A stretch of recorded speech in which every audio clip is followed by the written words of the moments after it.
It's such a pleasure to be here. I wanted to start first by thanking Wendy again.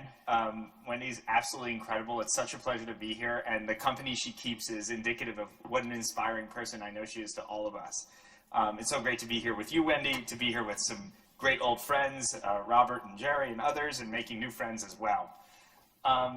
I wanted to start, I wasn't planning to start this way, with a brief nod to veterans in honor of Veterans Day that relates to this museum. And it's the first veteran I ever heard about, my grandfather, my mother's father, who served in the Second World War. And when he was sent down for boot camp in the South, he found that the Southern soldiers he was serving with maybe weren't terribly excited to be serving with a Jewish soldier, and found camaraderie with the black soldiers at the camp, who were also perhaps not as welcomed. And he was an avid sportsman, and was, they would pass the time, they would box, they would play baseball, they would play basketball. And there was this one incredible athlete who was also training, preparing for the Second World War. And my grandfather lost to him at just about everything, probably actually everything, as did everyone else. And one day, my grandfather, as a story I heard through my mother, because I tragically was never able to meet my grandfather, but he turned around to one of his fellow soldiers, a young black man, and said, "Who is this kid who's such a good athlete? He's amazing. He's a star on every field." And the black soldier turned to him and said, "Yeah, UCLA agreed with you. That's why they gave him a scholarship." And that was Jackie Robinson. And I had such an incredibly rich personal perspective of Jackie Robinson through the stories from my mother, from my grandfather. So it's a real privilege to be here. I'm really, really excited for the tour of the museum. I'm an ally because I believe that every child deserves the right to reach their full potential. And what I want to talk about today are the constituencies of allies that we rely on at my organization, Project Rousseau, in order to achieve that, and then maybe some brief lessons from that. So first, what is Project Rousseau? Project Rousseau is a nonprofit that works with, as we frame it, young people in communities of the highest need to reach their full potential and excel through higher education. Higher education being a broad term that can, of course, mean a degree-granting institution, but can also mean other things. It can mean high school equivalency as well. Our students, when we say communities in the highest need, we prioritize homeless young people, refugee and asylee young people, and reservation-dwelling Native American young people. So in addition to the great comments that were made by the provost just now about HBCUs, I'd love to say ditto on every level for tribal colleges. And if anyone wants to join me at Haskell tomorrow for the second part of the Ernie Stevens Jr. Classic, Ernie Stevens being the chairman of the Indian Gaming Association, it's a great basketball tournament put on by Haskell Indian Nations University. It's only 45 minutes from here. That's where I'm spending my Saturday before the gala tomorrow night. You're more than welcome. To help our students reach their full potential, we have 4 pillars of programming. The first is mentoring in student needs being our term for social services. That includes immigration legal services. So right now we're on the front lines. As some of you may know, up in New York, there were a group of Venezuelans who were bused from Texas to New York. And we are currently serving 240 of those families. So we only served 2,000 people total, September 1st, and now we have 240 more families we have the privilege of serving. It's been an incredible time, really grateful to our staff and community for making it possible. We also have an academics pillar that runs the gambit from remediation through college success, where we continue to mirror all 4 of our pillars through college success. We have community service, where our students turn the tables and they're the service providers. And finally, we have broadening horizons, a pillar based on the premise that all new experiences are good experiences, and it's career programs. I'm sure many of you will have extraordinary careers that you could impart wisdom about on our young people, international exchange programs, and any opportunity to learn. And broadening horizons is actually the theme of my allyship myself, and why I think we all need allies. And it's because our allies are who help us constantly broaden our horizons about something, where we learn something new, where we gain new perspective. So I just want to run through 3 groups where we've gained perspective on how we approach education. Our first and most important ally, and I think often the most overlooked, are our students themselves. And I'm going to tell 2 brief stories that I think illustrate this. One perhaps seemingly more minor than the other, but I think they're both really insightful. We started an SAT prep program over 10 years ago, and attendance was okay, but not great. And I ran through the literature on how to incentivize test prep in college-going atmospheres, and I went to conferences that have thousands of educators from around the country, and I implemented all these ideas, and they did absolutely nothing.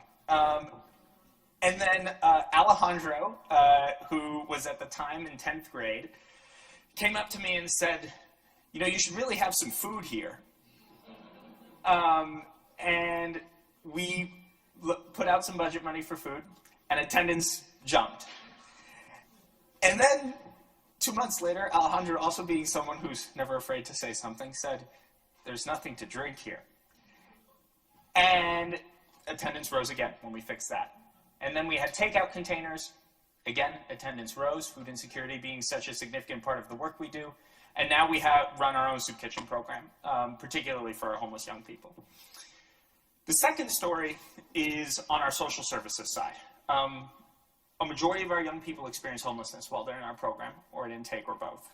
And a good number of those who don't, or hadn't yet at intake, experience it in an acute crisis moment, maybe brought on by a moment of abuse where they needed a place to stay while law enforcement sorts out the situation.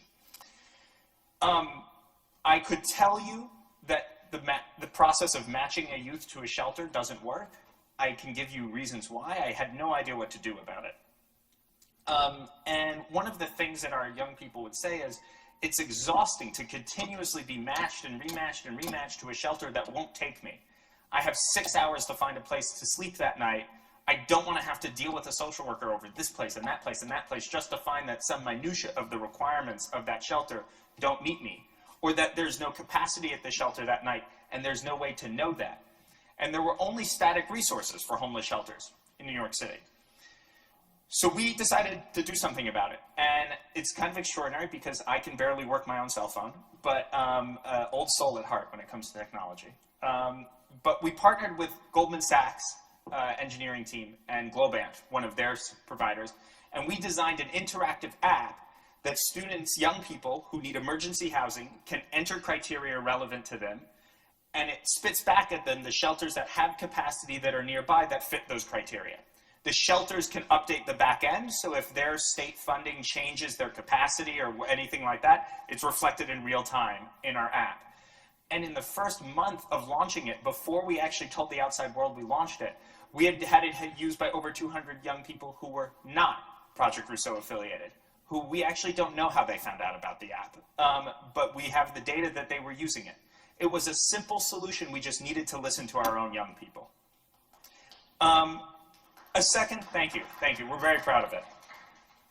The second set of allies are the communities. I mentioned some of our Native American friends already. When we decided to enter Native American communities, I knew I had a lot of learning to do. And I continue to learn every day, and I'm so grateful for our young people in these communities, for their patience with me, with our colleagues.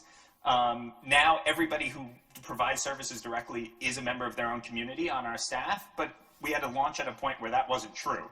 And I'm certainly no more Native than I was when I started working with them. But the expertise I was able to gain from those communities has been extraordinary. We have a few members of each tribe that we work with who will do webinars for our staff, including members of our staff who are just members of a different tribe, who might not know the story of that specific tribe and how they ended up there. And they have been extraordinary sources of wisdom.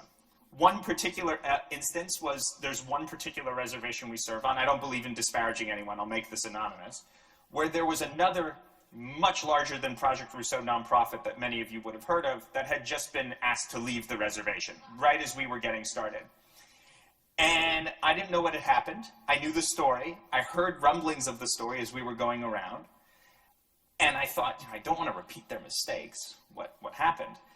And I realized that rather than worrying about it, rather than asking my board what had happened, who would have no idea because none of them are from this community, I should just ask.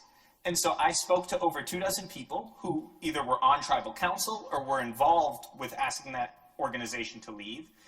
And I have a pretty good list of don't do's, most of which I don't think you need to have met a Native American to know that they're fairly asinine things to try to do in a new community. Others, which were really, really helpful, that I think we've learned a lot from and gained from in our own approach in that community. The third group of people I think we learn from as allies to us are our external partners. Jerry, who I was so glad was able to join us today from the Metropolitan Museum of Art, is an example of that. We have so many kids who love the arts, and I really couldn't make it out of kindergarten art, so I wasn't able to provide much. And we were looking for places to be helpful, and the Metropolitan Museum of Art is that behemoth in our first city in which we operate, in New York. And we reached out. We're constantly learning. I hope we're giving something back and we're providing learning. But they have been such a great source of expertise in what we need to do to help our young people who are interested in the arts in any variety of ways. Likewise, universities have been extraordinary allies, including, by the way, ones I went to where maybe I wasn't as conscious in going through the process of being an applicant or being a student there and so forth. And getting their help in thinking about how we can prepare our students well has been an extraordinary source of inspiration and help for us and for our students. I want to talk briefly also about how we're allies. A lot of what I just talked about is a two-way street. We have a college success program, as I mentioned, that continues to serve our students through their college experience. And sometimes colleges and universities, with the most extraordinary of intentions, just haven't thought about certain challenges that might be relevant to students. Whenever we send a student to a university where that student is also a parent, that is often, especially at some of the more elite private colleges that our students are very inspiringly getting admitted to and doing well at, that might be the first time they've thought about a student parent in quite a while. Or it might be the first time that that student parent doesn't have other support to help raise that child. And so it's just the mutual learning that goes on where we just raise it to their attention. And when they're willing to learn, we can provide the additional information. We are learning a lot right now. We're learning from and helping institutions learn about some of our new arrivals from Ukraine who have just fled war, where certain issues just about converting credits, if the student was partway through a university in Ukraine and the credit system is so different, and there might not be someone at the institution who's familiar with the credit system. We had just started doing this with Afghan universities. Now we're doing it with Ukrainian universities as well. I mentioned our native friends earlier. Next month, I'm co-keynoting, very out of proportion, with Billy Mills, so an Olympic gold medalist and a guy nobody's heard of, at the Lakota Education Conference. And I was actually hesitant to speak at the conference because I'm obviously not Lakota, as I've said. But they said, you know, clearly Project Rousseau is having an impact on college access and college success in our community.